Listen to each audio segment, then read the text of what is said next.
नमस्कार दोस्तों, यह वीडियो आपको सुल्तान सलाहुद्दीन अय्यूबी के जीवन से जुड़ी कुछ झलकियां प्रस्तुत करता है। अगर यह वीडियो आपको पसंद आए तो कृपया हमारे चैनल को सब्सक्राइब करें ताकि हम आपको और भी महत्वपूर्ण जानकारियां समय समय पर देते रहें। सलाहुद्दीन अय्यूबी इस्लामिक इतिहास के उन महान नेताओं में से एक हैं जिन्होंने अपनी बहादुरी, न्यायप्रियता और उदारता से पूरे विश्व में अपनी पहचान बनाई। वे अय्यूबिया सल्तनत के संस्थापक और पहले शासक थे।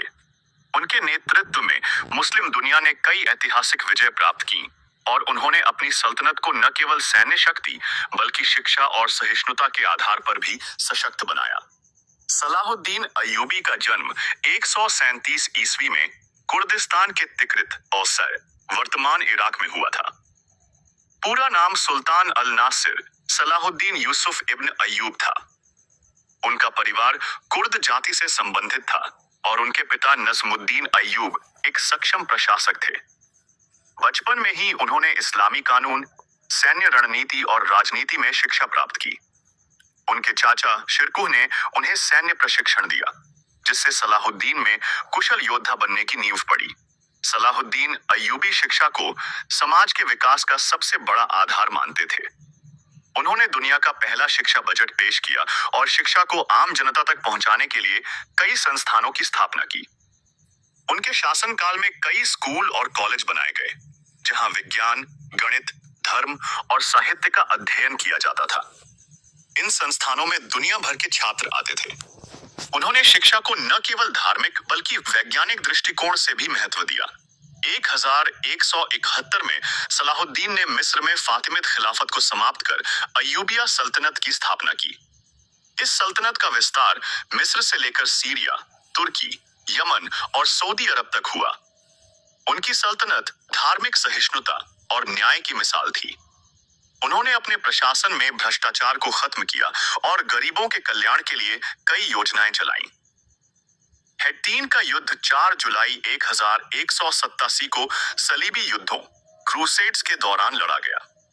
यह युद्ध इस्लामिक इतिहास में एक महत्वपूर्ण घटना थी, जिसने यरूशलेम और फिलिस्तीन के बड़े हिस्से पर ईसाई सत्ता का अंत कर दिया और सलाहुद्दीन अय्यूबी को मुस्लिम दुनिया का महानायक बना दिया।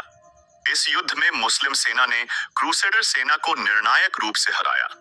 यह युद्ध न केवल सैन्य रणनीति का उत्कृष्ट उदाहरण था, बल्कि धार्मिक और राजनीतिक महत्व महत्व भी रखता है। हेट्टीन का युद्ध मुख्य रूप से यरूशलेम पर नियंत्रण के लिए लड़ा गया था। 199 में पहली क्रूसेड के दौरान क्रूसेडरों ने यरूशलेम पर कब्जा कर लिया था और वहां ईसाई राज्य स्थापित किया। यह कब्जा इस्लामिक दुनिया के लिए एक बड़ा झटका था। सलाहुद्दीन अय्यूबी ने इस अपमान का बदला लेने और मुस्लिम क्षेत्रों को पुनः एकजुट करने का संकल्प लिया। 1180 के दशक तक सलाहुद्दीन ने मिस्र, सीरिया और फिलिस्तीन के बड़े हिस्से को अपनी सल्तनत में शामिल कर लिया था। 1187 तक यरूशलेम के ईसाई शासक गाय डी लुसिनियो और अन्य क्रूसेडर नेता सलाहुद्दीन की बढ़ती ताकत से घबरा गए थे।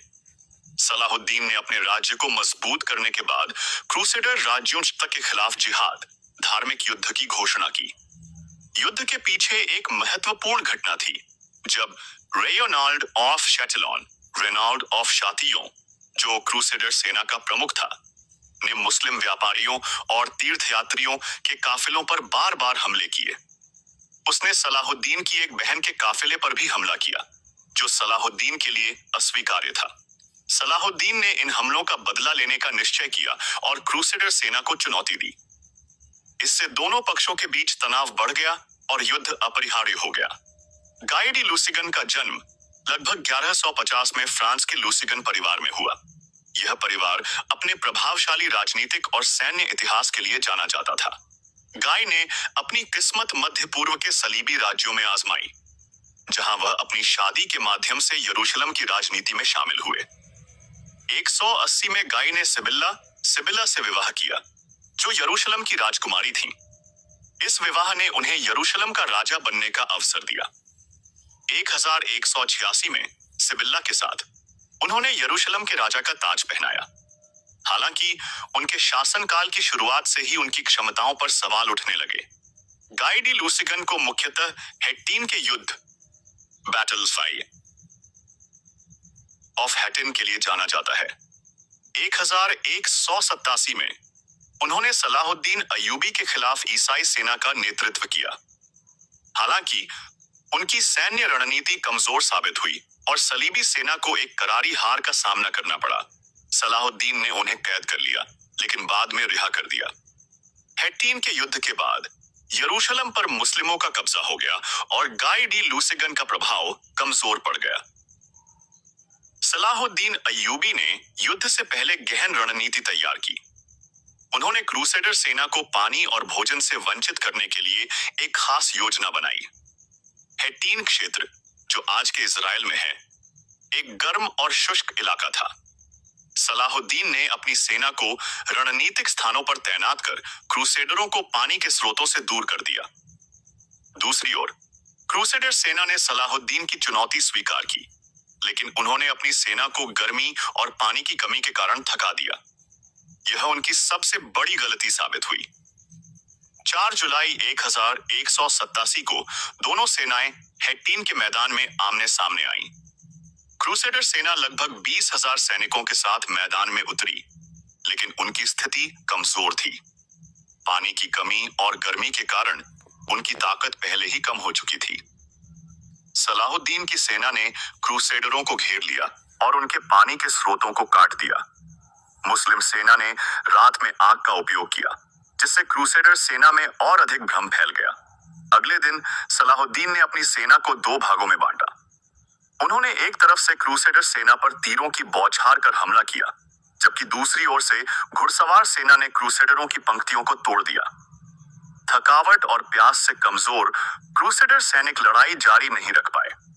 क्रूसेडर सेना का अधिकांश हिस्सा मारा गया या बंदी बना लिया गया। गाई डी लूसिगन और रेयोनाल्ड ऑफ शैटिलोन को पकड़ लिया गया। सलाहुद्दीन ने गाई डी लूसिगन को माफ कर दिया, लेकिन रेयोनाल्ड को उसकी क्रूरता और विश्वासघात के लिए मौत की सजा दी। हैट्टीन के युद्ध में मिली जीत के बाद सलाहुद्दीन ने मुस्लिम दुनिया को एकजुट कर दिया। इस जीत ने क्रूसेडर राज्यों को कमजोर कर दिया और यरूशलेम के लिए रास्ता खोल दिया। बैतुल मुकद्दस की विजय। हैट्टीन के युद्ध के कुछ ही महीनों बाद 2 अक्टूबर 1187 को सलाहुद्दीन ने यरूशलेम पर कब्जा कर लिया। उन्होंने वहां के ईसाई निवासियों के साथ दयालुता और सहिष्णुता का व्यवहार किया, जिससे उनकी प्रतिष्ठा और बढ़ गई। सलाहुद्दीन अय्यूबी केवल एक महान योद्धा ही नहीं, बल्कि एक दयालु और उदार व्यक्ति भी थे। उन्होंने अपने दुश्मनों के साथ भी इंसानियत का व्यवहार किया। जब उन्होंने क्रूसेडर राजा रिचर्ड दी लायनहार्ट से युद्ध किया, तो उनके घायल सैनिकों को चिकित्सा और भोजन प्रदान किया। उनकी इस सहिष्णुता ने ईसाई और मुस्लिम समुदायों के बीच संबंध सुधारने में बड़ी भूमिका निभाई। सलाहुद्दीन अय्यूबी का निधन 4 मार्च 1193 को दमिश्क, सीरिया में हुआ। उनकी मृत्यु के समय उनके पास निजी संपत्ति के नाम पर केवल कुछ सिक्के थे, क्योंकि उन्होंने अपनी सारी संपत्ति शिक्षा, कल्याण और धर्मार्थ कार्यों में खर्च कर दी थी। उनकी सल्तनत के अंतर्गत न्याय, शिक्षा और सैन्य शक्ति का अनोखा संतुलन था। सलाहुद्दीन अय्यूबी एक ऐसे शासक थे जिन्होंने अपनी बहादुरी और न्याय से इस्लामिक इतिहास को एक नई दिशा दी। उनकी नीतियां और विजय उनके नेतृत्व की महानता का प्रमाण है। उनका जीवन हमें सिखाता है कि शक्ति के साथ साथ सहिष्णुता और दया भी शासन का महत्वपूर्ण हिस्सा होनी चाहिए। आज भी उनका नाम न्याय, उदारता और बहादुरी के प्रतीक के रूप में लिया जाता है।